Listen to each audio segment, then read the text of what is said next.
ओम सूर्य देवता नमः। आप सभी श्रद्धालु भक्तों को मकर संक्रांति 2026 की हार्दिक शुभकामनाएं एवं मंगलमय बधाइयां हो। आज की इस खास वीडियो में हम मकर संक्रांति 2026 के बारे में पूरी जानकारी देने वाले हैं। मकर संक्रांति से जुड़ी शास्त्रीय, ज्योतिषीय और धार्मिक बातें सरल भाषा में आपको बताएंगे ताकि हर बातें आपको आसानी से समझ में आ सके। इस वीडियो में आपकी वह सारी उलझन और कंफ्यूजन दूर किए जाएंगे जो अक्सर लोगों के मन में रहते हैं। सबके मन में यह सवाल है कि इस वर्ष मकर संक्रांति कब पड़ेगी, 14 तारीख को या 15 तारीख को, क्योंकि मकर संक्रांति 13, 14 या 15 में से किसी भी दिन हो सकती है। इसलिए तिथि को लेकर भ्रम होना स्वाभाविक है। आज हम स्पष्ट रूप से जानेंगे कि इस बार मकर संक्रांति किस दिन है, क्या 14 को मनाई जाएगी या 15 को, और आपका यह कंफ्यूजन दूर करेंगे। इस बार मकर संक्रांति को लेकर कई भक्तों के मन में असमंजस है, इसलिए यहाँ आपको साफ साफ बताया जाएगा कि सही तारीख कौन सी है। इसके साथ ही यह भी बताया जाएगा कि मकर संक्रांति के दिन क्या करना चाहिए और क्या नहीं करना चाहिए, पूजा कैसे करनी है और इस पवित्र दिन का पूरा पुण्य कैसे प्राप्त होता है। मकर संक्रांति का महत्व इतना अधिक क्यों माना जाता है, यह त्योहार क्यों मनाया जाता है और इस दिन किया गया जप, तप, दान, स्नान, पूजा और पाठ अधिक फल देने वाला क्यों कहा गया है, इन सब बातों पर भी विस्तार से चर्चा होगी। आने वाली मकर संक्रांति से जुड़ी संपूर्ण जानकारी आपको इस वीडियो में मिलेगी। आगे बढ़ने से पहले एक सरल सा अनुरोध है कि वीडियो को अंत तक देखिए ताकि हर बात सही तरह से समझ में आ सके। यदि वीडियो उपयोगी लगे तो लाइक और शेयर जरूर करें ताकि और लोगों तक भी सही जानकारी पहुंच सके। भगवान विष्णु की कृपा पाने के लिए कमेंट बॉक्स में लिखिए ओम नमो भगवते वासुदेवाय। सूर्य देव की कृपा से आपका भाग्य प्रबल हो, जीवन में उजाला बढ़े, सुख समृद्धि आए, इसके लिए श्रद्धा से लिखिए जय सूर्य देव। व्रतों और त्योहारों की जानकारी पंचांग और ज्योतिष के आधार पर बताई जाती है। कौन सी तिथि कब है, व्रत कब करना है, क्या नियम है और क्या विधि है, सब कुछ समझाया जाता है। इसी वीडियो में यह भी बताया जाएगा कि मकर संक्रांति के दिन कौन सी गलती नहीं करनी चाहिए। अब मकर संक्रांति 2026 के विषय में विस्तार से बात करते हैं। मकर संक्रांति का यह पावन उत्सव केवल भारत में ही नहीं बल्कि पड़ोसी देशों में भी श्रद्धा और उत्साह के साथ मनाया जाता है। उत्तर भारत, दक्षिण भारत, पूर्व और पश्चिम सभी प्रांतों में रहने वाले लोग इसे बड़ी आस्था से मनाते हैं। विदेशों में रहने वाले भारतीय भी इस पर्व को हर्ष के साथ मनाते हैं। इस त्योहार के अलग अलग नाम हैं। कहीं इसे मकर संक्रांति कहा जाता है, कहीं उत्तरायण और कहीं पोंगल के नाम से जाना जाता है, लेकिन भाव हर जगह एक ही है। यह दिन अत्यंत शुभ माना जाता है। इस दिन किया गया जप, तप, दान, स्नान और पूजा मनुष्य के जीवन में कल्याण और शुभ फल देने वाला माना जाता है। क्या दान करना चाहिए, किस प्रकार दान करना चाहिए और कौन सी वस्तुएं दान के लिए विशेष मानी गई हैं, इस पर भी आगे बात होती है। इससे पहले यह समझना भी आवश्यक है कि इसे मकर संक्रांति या उत्तरायण क्यों कहा जाता है और इस दिन की विशेष महिमा क्या है। हमारी सनातन परंपरा, वेद, पंचांग और ज्योतिष के अनुसार देवताओं के यहाँ समय का क्रम हमसे अलग होता है। वहाँ 6 महीने रात रहती है और 6 महीने दिन के समान रहते हैं। हमारे एक वर्ष में उनके एक दिन और एक रात पूरी होती है। सूर्य देव निरंतर गति करते हुए 12 राशियों से होकर गुजरते हैं। जब सूर्य दक्षिण दिशा की ओर झुकता है और दिन छोटे होने लगते हैं तो उसे दक्षिणायन कहा जाता है। यह स्थिति तब बनती है जब सूर्य कर्क राशि में प्रवेश करता है। इसके बाद जब सूर्य धनु राशि से आगे बढ़कर मकर राशि में प्रवेश करता है तभी से उत्तरायण आरंभ होता है। मकर राशि में प्रवेश का यही क्षण मकर संक्रांति कहलाता है। यह प्रायः जनवरी में आता है, कभी 13, कभी 14 और कभी 15 जनवरी को। इस दिन से सूर्य उत्तरी दिशा की ओर गति करना शुरू करता है और धीरे धीरे दिन बड़े होते जाते हैं। इसीलिए इसे उत्तरायण कहा जाता है, क्योंकि सूर्य का रथ उत्तर दिशा की ओर मुड़ जाता है। इसी कारण इसे देवताओं की सुबह मानी गई है। जब देवताओं के यहाँ प्रभात का समय होता है और उसी समय मनुष्य जप तप दान और पूजा करता है तो उसका फल अनेक गुना बढ़ जाता है। सुबह के शुभ समय में देवताओं के निमित्त किया गया कार्य अत्यंत प्रिय माना जाता है। जरूरतमंद की सहायता करना, ब्राह्मणों को दान देना, देवताओं और पितरों के लिए तर्पण करना, भगवान का स्मरण करना, इन सब से जो पुण्य प्राप्त होता है वह सामान्य दिनों की तुलना में बहुत अधिक होता है। इसलिए उत्तरायण का यह काल अत्यंत पुण्यदायी माना गया है और मकर संक्रांति के दिन विशेष रूप से दान करने की परंपरा चली आ रही है। ऐसा माना जाता है कि इस दिन किया गया दान कई गुना बढ़कर लौटता है और जीवन में शुभ परिणाम लाता है। अब हम जानते हैं कि साल 2026 में मकर संक्रांति कब मनाई जाएगी। तो देखिए भक्तों, वर्ष 2026 में मकर संक्रांति बुधवार 14 जनवरी 2026 के दिन ही मनाई जाएगी, क्योंकि इसी दिन सूर्यदेव मकर राशि में प्रवेश करते हैं और उसी क्षण से सूर्य के उत्तरायण होने की पावन शुरुआत होती है। भक्तों, मकर संक्रांति का जो पर्व है उससे जुड़े कई नियम होते हैं। कुछ नियम पूरे साल निभाए जाते हैं और संक्रांति के दिन उन्हें पूरा किया जाता है। कौन कौन से नियम आपने धारण किए हैं, कौन कौन से नियम अगले साल के लिए ले सकते हैं, उनका क्या फल होता है और उन्हें सही तरीके से कैसे निभाना चाहिए, ये सब भी आगे बताया जाएगा, क्योंकि ये बहुत महत्वपूर्ण विषय है।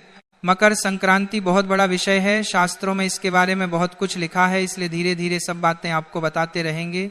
अब देखिए भक्तों, यदि मकर संक्रांति के दिन बहुत ज्यादा कुछ न कर सकें तो कम से कम गंगा स्नान का प्रयास जरूर करें।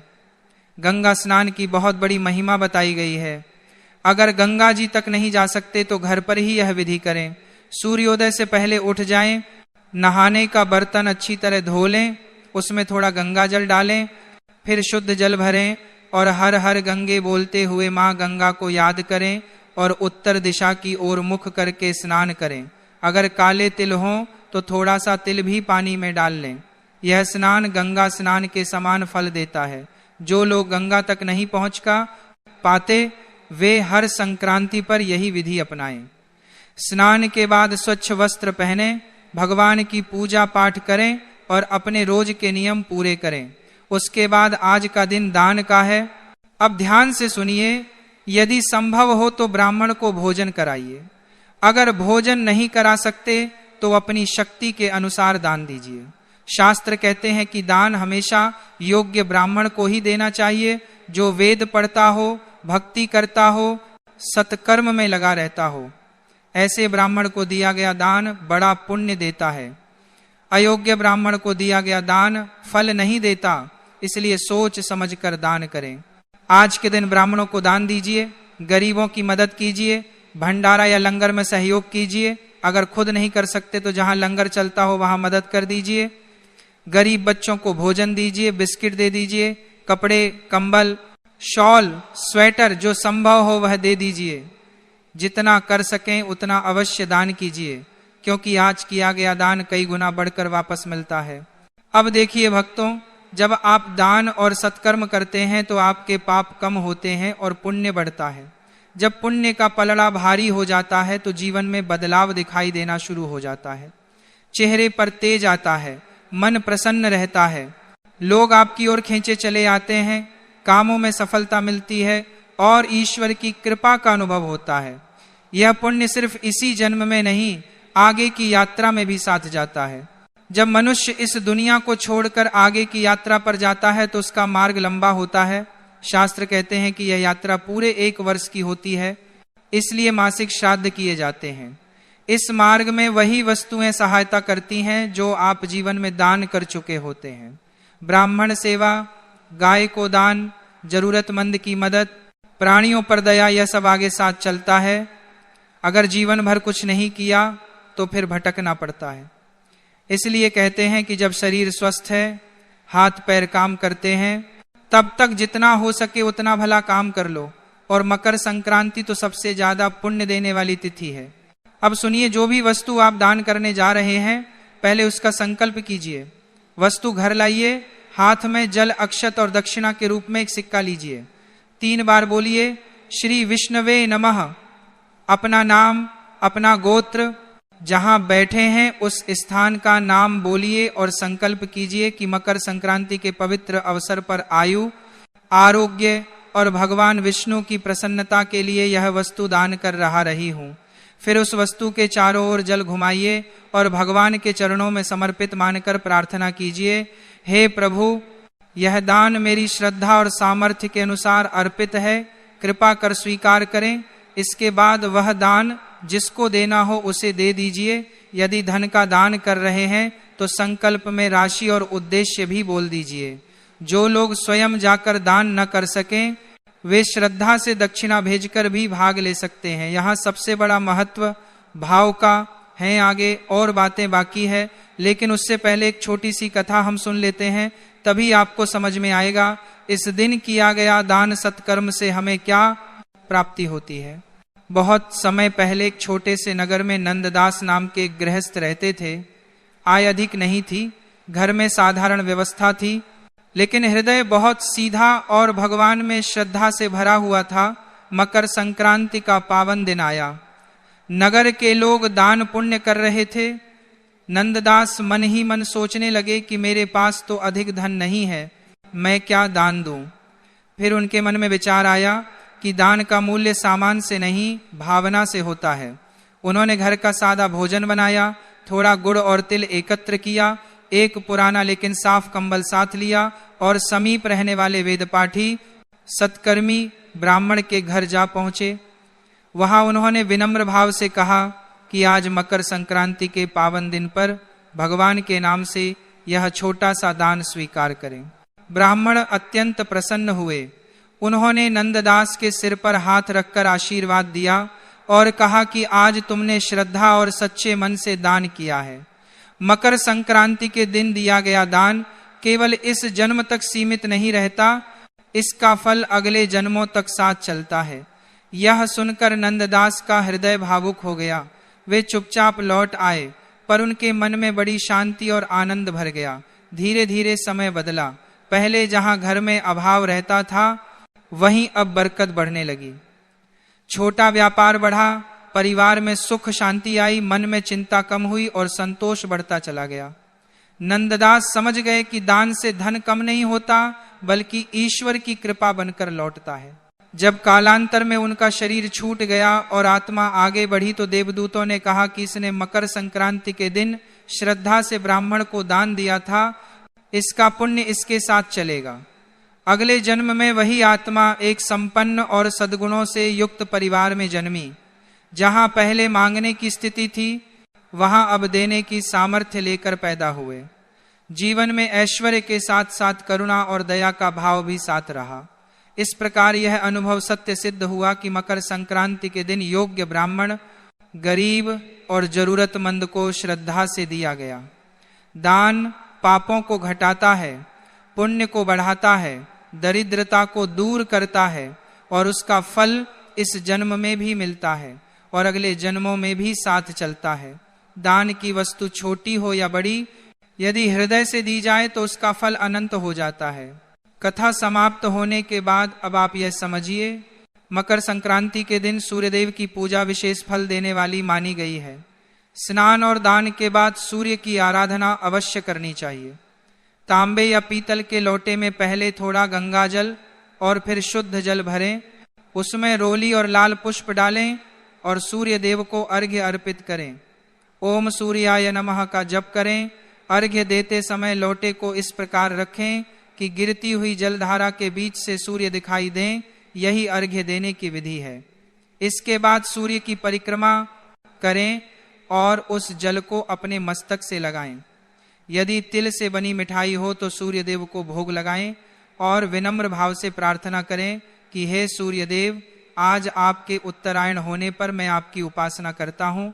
कृपा कर जीवन की बाधाओं को दूर करें और मेरे कर्मों में प्रकाश भरें। मकर संक्रांति पर स्नान, दान और सूर्य की उपासना तीनों अत्यंत महत्वपूर्ण माने गए हैं।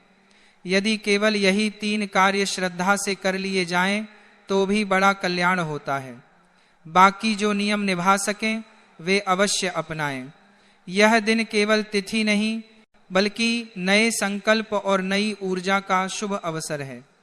सूर्यदेव उत्तरायण होकर हमें यह संदेश देते हैं कि जीवन में अंधकार छोड़कर प्रकाश की ओर बढ़ना चाहिए, नकारात्मकता त्याग कर सकारात्मकता अपनानी चाहिए और आलस्य छोड़कर कर्मपथ पर आगे बढ़ना चाहिए।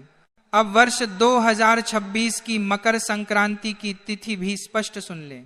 मकर संक्रांति 2026 में बुधवार 14 जनवरी को मनाई जाएगी। इसी दिन सूर्य मकर राशि में प्रवेश करेंगे। उसी क्षण से उत्तरायण का शुभारंभ माना जाता है। यह दिन षटतिला एकादशी का भी रहेगा, इसलिए 14 और 15 की जो उलझन है उसे छोड़ दीजिए और 14 जनवरी को विधिवत मकर संक्रांति का पर्व हर्ष और श्रद्धा से मनाइए। भक्तों, मकर संक्रांति का पर्व बहुत ही बड़ा और विशेष माना जाता है। भक्तों, जब सूर्य धनु राशि से निकलकर मकर राशि में प्रवेश करते हैं तो उसी दिन को मकर संक्रांति कहते हैं। भक्तों, भारत देश में इसे अलग अलग जगहों पर अलग अलग नामों से जाना जाता है। जैसे उत्तर भारत में इसे खिचड़ी, पंजाब में लोहड़ी, दक्षिण भारत में पोंगल के नाम से मनाया जाता है। भक्तों, इस साल पूरे भारत देश में सभी लोगों के मन में यह कन्फ्यूजन बना हुआ है कि इस बार हमें मकर संक्रांति 14 जनवरी को मनानी है या 15 जनवरी को। भक्तों, मकर संक्रांति उस दिन मानी जाती है जिस दिन सूर्य मकर राशि में प्रवेश कर रहे होते हैं या सूर्य का गोचर मकर राशि में हो रहा होता है। और इस बार सूर्य का मकर राशि में गोचर 14 जनवरी 2026 को दोपहर 3:13 पर हो रहा है, यानी कि इस समय सूर्य का उत्तरायण हो रहा है। इस हिसाब से इस बार 14 जनवरी को ही मकर संक्रांति का पर्व मनाया जाएगा। भक्तों, संक्रांति को गंगा स्नान करने के बाद दान पुण्य करना बहुत ही ज्यादा विशेष माना जाता है और इस दिन पुण्य काल और महापुण्य काल में दान करने का हमें बहुत ही बड़ा फल मिलता है। भक्तों, मकर संक्रांति को पुण्य काल दोपहर 3:13 से लेकर शाम 5:45 तक रहेगा। वहीं महापुण्य काल का समय दोपहर 3:13 से लेकर शाम 4:58 तक रहेगा। भक्तों, इस समय के बीच में आप दान पुण्य कर सकते हैं, जैसे गरीबों में कंबल बांटना, कपड़े बांटना या भोजन का दान करना अत्यंत शुभ रहेगा। भक्तों, इसी के साथ में मकर संक्रांति के दिन खिचड़ी का दान करना बहुत ही शुभ माना जाता है। पर इस बार मकर संक्रांति के दिन यानी 14 जनवरी के दिन ही एकादशी भी पड़ रही है और एकादशी के दिन चावल का प्रयोग नहीं किया जाता है। इसलिए इस बार कई सारे लोगों के मन में यह प्रश्न भी है कि एकादशी के दिन हम खिचड़ी का दान कैसे करें या घर में खिचड़ी कैसे बनाएं। भक्तों, 14 जनवरी मकर संक्रांति को एकादशी होने के कारण आप इस दिन चावल की खिचड़ी नहीं बना सकते और ना ही इसका दान कर सकते हैं। और आप चाहें तो खिचड़ी का दान अगले दिन कर सकते हैं, पर इसके अलावा आप लोग इस दिन तिल और गुड़ से बनी हुई सामग्री या लड्डू का विशेष रूप से दान करेंगे तो आपको वही फल मिलेगा जो खिचड़ी दान करने से मिलता है। क्योंकि मकर संक्रांति के दिन तिल और गुड़ का विशेष महत्व माना जाता है। भक्तों, इस दिन सभी लोगों को सुबह जल्दी उठ जाना चाहिए और किसी पवित्र नदी में जाकर या गंगा नदी में जाकर स्नान करना चाहिए। अगर आप कहीं बाहर स्नान करने के लिए नहीं जा सकते तो अपने ही घर में रहकर जिस जल से आप स्नान करें उसमें थोड़ा सा गंगा जल और काले तिल मिलाकर ही स्नान करें और स्नान करते समय हर हर गंगे जरूर बोलें। भक्तों, इसी के साथ में सूर्य देव को इस दिन काले तिल मिलाकर जल जरूर चढ़ाएं और अपने पितरों को भी जल जरूर दें।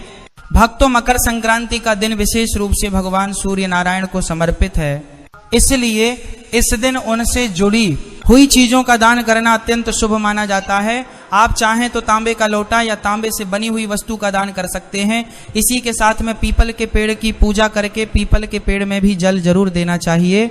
भक्तों, मकर संक्रांति के बाद से ही सारे रुके हुए शुभ काम भी शुरू हो जाते हैं और मकर संक्रांति पर सभी लोगों के घरों में अलग अलग तरह के लड्डू बनते हैं, जिसमें से विशेष रूप से काले तिल और गुड़ के लड्डू घर में जरूर बनने चाहिए, जिनका भगवान को भोग लगाकर आपको सेवन करना चाहिए।